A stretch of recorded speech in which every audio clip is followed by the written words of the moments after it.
Again, isn't it, Michael? Heading your direction. Here we go. Did an apple actually fall on Isaac Newton's head, Michael? Well, this is my favourite question, actually, because he's a major character in my latest novel, so I've done a bit of research about him recently. And the simple answer is probably not. The thing about Newton is that he was actually a great scientist, but he was also an occultist, and he dabbled in black magic and so on.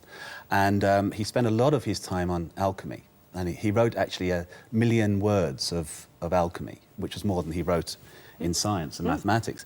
And also, he actually derived a lot of his scientific ideas from the occult. Right. The problem was that alchemy was illegal and punishable by death in the time that he lived.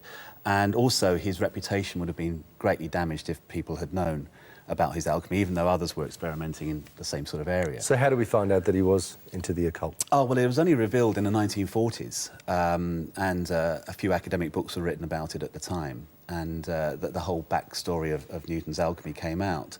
But the apple story, I think he made up because in old age, somebody asked him how he came by gravity, and he couldn't actually say he used the occult and alchemy, so he made up this story. Right. And he was actually in the garden of his mother's house in 1666 when he first started thinking about gravity.